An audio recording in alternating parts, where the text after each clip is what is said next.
Right, we're back at the present timeline parts of Ghost of Sparta, which sees the new god of war racked with visions of his long-dead family. Or so he thought.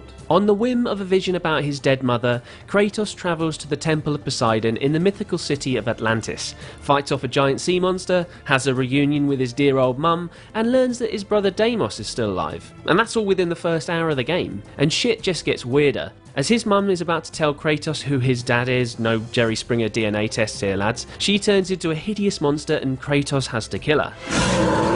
On his way to find his brother, Kratos kills Erenis, the daughter of death, disembowels a giant lion, and fights himself as a kid, as you do. And we're still only halfway through this mad game. This is all before he encounters and subsequently murders Midas. Yep, the man with the Midas touch. And for all these trials and tribulations, it turns out that Kratos has to trudge all the way back to Atlantis to find his brother. Ah, video games never change. Kratos travels to the domain of death and finally discovers his brother chained up. Naturally, Deimos is pretty pissed at being left for dead by Kratos, and he nearly beats the Ghost of Sparta to within an inch of his life. Get up! Fight me! Before he's carried off by the personification of death, Thanatos, who's rightly pretty pissed off himself that Kratos killed his daughter. Long story short, Kratos saves his brother from falling into the depths of hell, and the Spartan brothers team up to literally kill death. Because if you can, why not? Deimos doesn't make it through the fight though, and after burying his brother's body, Kratos departs through the gates of Olympus. Next up on our timeline is the mobile game God of War Betrayal. Remember that one? Because I sure as hell didn't. Either way, Betrayal sees Kratos turning his back on the gods and helping the Spartans to wage war across Greece. And naturally, for a 15-year-old mobile game, there's not a whole deal of meaningful narrative content. You see, Kratos goes from screen left to screen right, hacking and slashing to his heart's content until Zeus goes, "Hang on lad, all this death and destruction's a bit much." And when Zeus tells you that, you know you've gone too far. As the franchise's first true sequel kicks into gear, Kratos is in full God of War mode, rampaging around Rhodes like he owns the place. He doesn't. For this mild indiscretion, he's stripped of his godly powers by Athena, the god that helped him get set up in Olympus in the first place. As is always the case with the Greek deities, the gods don't always see eye to eye, hence why Zeus gifts Kratos with a blade of Olympus to rectify Athena's mistake. Kratos, the stubborn fool that he is, looks this gift horse in the mouth and declines. So Zeus kills him. Press, you continue to defy me! This is what, the second, maybe third time he's died? I'm beginning to lose count. He is rescued by the physical embodiment of the Titan Gaia, put simply, the Greek Mother Earth, and she vows to aid Kratos in seeking revenge on Zeus by helping him change his fate. Her plan to do this, have Kratos visit the actual, literal fates, and convince them to change reality. The winged horse Pegasus turns up for narrative convenience, and whisks Kratos away to the land of the Titans, where Kratos bumps into Prometheus, the lad who was punished by Zeus for giving fire to mankind. Kratos puts the poor Titan out of his misery, and this act of mercy imbues him with the power of the Titans, somehow. These ashes will give you great strength, Kratos. Take them within you, and use this strength to defeat your enemies. Pegasus swings on by to continue Kratos' tour of Greek mythology. Next stop, the Island of Creation, the home of the Sisters of Fate. There atop the Steeds of Time. Yeah, everything sounds epic in God of War. He encounters the legendary hero Theseus, who he promptly kills.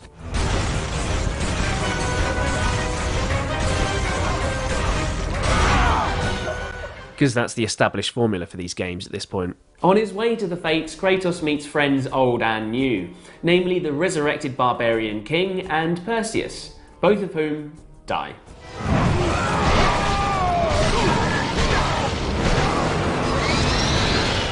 Then he uses the wings of Icarus, who also dies, just FYI, to fly the last distance to the sisters, only to end up in the depths of hell chatting to the Titan Atlas, who regales Kratos with the story of the great war between the gods and the Titans. After that quick history lesson, Atlas eventually deposits Kratos exactly where he needs to be. On his continued quest to seek out the Fates, Kratos learns about Zeus's sacking of Sparta, tussles with the actual Kraken, and flies a phoenix right into the Fates' penthouse suite. And naturally, he doesn't just have a polite chat with the Fates. he fights them. This leads to a scene with some pretty neat Back to the Future Part 2 vibes, where Kratos has to make sure the events at the end of the original God of War take place before he, yeah, you guessed it, kills the Fates. Kratos finds his thread of destiny and is able to travel back in time to the pivotal moment where Zeus killed him, thus changing his fate. Just as he's about to kill Zeus, Athena intervenes and gets stabbed instead, and now I can cross you off. The story comes to a close with Kratos travelling back in time to the great war between gods and titans, and recruiting Gaia and co to take the fight to Olympus. And the game then ends on a right proper cliffhanger, with the titans arriving at the gates of Olympus ready for round 2. Zeus, your son has returned! I bring the destruction of Olympus! And it's that cliffhanger that God of War 3's magnificently epic opening pays off, and then some. It's a full-on clash of the titans, as the gods of Olympus defend their territory from their predecessors. And the first key battle is land versus water, as Poseidon, god of the oceans, takes on Gaia. Kratos, caught in the middle of it all, notches up Poseidon as the first casualty among the gods by just, well...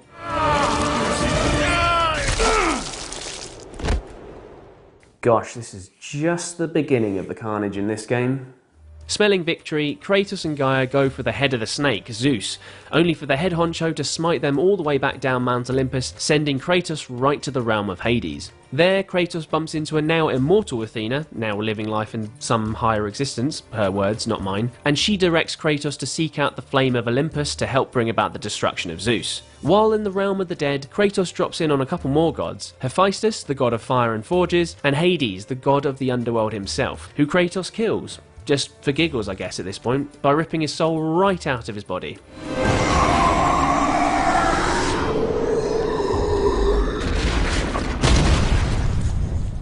Yeah, that's you dead as well. Hades' death naturally brings about the total collapse of the underworld, and Kratos escapes topside to the city of Olympia, where he re-enters the fray, aiding in the takedown of Helios, god of the sun. Yeah, that was a bit much. I guess the rest of the game takes place at night then. As he continues on his quest to find the flame, Kratos happens across the wisecracking Hermes, the messenger of the gods, who just does not stop talking. Kill any family members lately? After discovering that his path to success once again lies with Pandora's box, Kratos shuts up Hermes once and for all by dismembering his legs and nicking his speedy sandals. Kratos then plays an ancient Greek version of Guitar Hero to access the flame of Olympus, and that's a sentence I never thought I'd say out loud. As he continues to search for Pandora, Kratos comes across Hera, the goddess of women, marriage and fertility, and long-suffering wife of Zeus, who pits Kratos against his half-brother Hercules, who's naturally a bit hurt at not being Zeus's favourite. This mad soap opera ends the only way it ever was going to, with Hercules pummeled into a bloody pulp. From here, Kratos travels back to Hephaestus to seek help in finding his daughter Pandora in Daedalus' labyrinth. Hephaestus agrees to help Kratos and send him off to find a precious stone with which to forge a worthy weapon. This results in Kratos coming face to face with the Titan Kronos once again, which doesn't end well for Kronos. Or Hephaestus, it seems. As Kratos can clearly smell bullshit and doesn't take kindly to being sent on suicide missions by giant gods.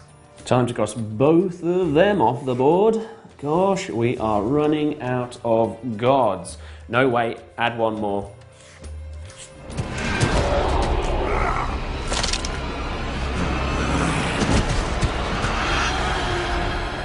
Right, let's just take stock of where we're at, because I think most everybody is dead, except for, yep, Zeus and Gaia. So, Kratos finds Pandora, they open the box, which sacrifices the poor lass, and things come to a head with a climactic battle atop Mount Olympus, where Kratos and Gaia fight Zeus to the death, which results in Gaia getting stabbed in the heart and Zeus literally getting meleeed to death in a hideous first-person view where the screen literally just gets covered in blood.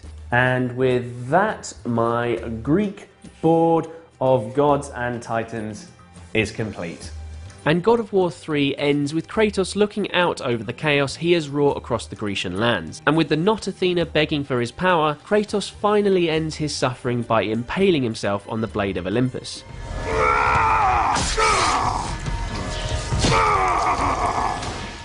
Only, we're not at the end of this mad mythological tragedy just yet, as is teased in a very ambiguous sting at the end of the credits, a teaser that wasn't fulfilled for nearly a decade with the release of... Yes, out with the old and in with the Norse. I'm gonna need a new board. So it turns out Kratos' destruction of the Greek world was localised, hence why there's still life here in the freezing north, where a seemingly immortal god of war has settled. A century has passed since Kratos' war in Olympus, and the Ghost of Sparta has seemingly mellowed a tad. He has settled down in the realm of Midgard, and has married a woman called Faye, and together they have a son called Atreus, a son who has no clue who or what his father really is.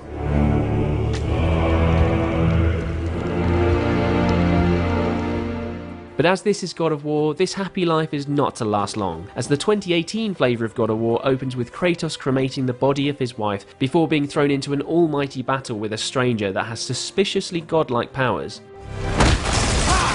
After seemingly winning this earth-shattering battle, Kratos and Atreus vow to scatter Faye's ashes at the top of the highest peak in the Nine Realms. And from an incredibly simplistic perspective, that's basically the entire plot of the game. But obviously, a lot more actually happens amidst this father and son pilgrimage. First off, there's the mysterious Witch of the Woods who aids them on their journey, and Kratos immediately cottons onto the fact that there's something godly about her. Then there's this absolute mad lad Mimir, who helps the pair get ahead in the game. I'm so sorry. He instructs the pair that the highest peak is actually located in Jotunheim, and then asks Kratos to behead him, and take his head to be resurrected by the Witch of the Woods. Yeah. Oh, I can't watch this. Once revived, he reveals that the witch is actually the goddess Freya, wife to Odin and mother to Thor, Balder, etc. They have a lot of kids. While he's incredibly reluctant to trust her, Kratos allows Freya to aid them in their quest, and as they continue on their merry way to Jotunheim, the father-son relationship is tested to the absolute limits. Atreus, showing flashes of his father's rage in a way that scares even Kratos, finally learns his dad's true identity, and even the true identity of his mum, Faye, too, who it turns out is actually a giant from Jotunheim, meaning that the little lad's DNA makeup is the unique mix of half-giant, quarter-god, and quarter-mortal. Oh, and the slightly confusing fact that his mum and the giants referred to him as Loki. Yep, more on that in the next game. The mysterious stranger from the opening is also revealed to be the god Balder, and as previously mentioned, the son of Freya. Attempting to break the cycle of violence perpetrated by Balder, who is intent on murdering his mother, Kratos steps in and snaps Balder's neck. Freya, who is ready to die at the hands of a petulant son, then vows revenge on Kratos for murdering Balder. Oh hey, that's another god to tick off my new board. Bye bye, Balder. All of that brings us to the conclusion of the game that sees Kratos and Atreus finally make it to the tallest peak in the Nine Realms and scatter Faye's ashes.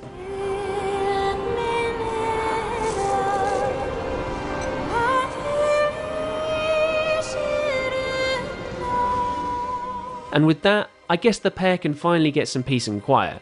Well, no.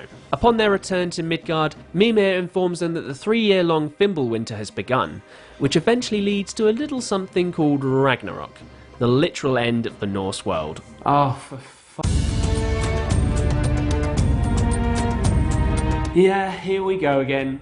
Not a lot is known just yet about the narrative of God of War Ragnarok, but the key fact that we do know is that it takes place 3 years later, at the tail end of Fimbulwinter, meaning that Ragnarok is right around the corner.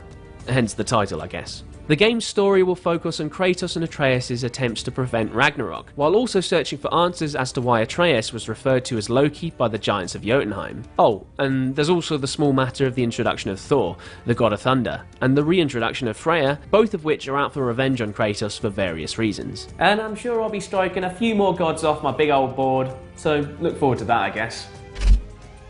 And that, pals, is the God of War timeline fully explained. I'll be doing a deeper dive into the story of the 2018 God of War in a future video, so if you want a refresher before going into Ragnarok, make sure to subscribe for that. Thanks a lot for watching, guys. I'll see you next time.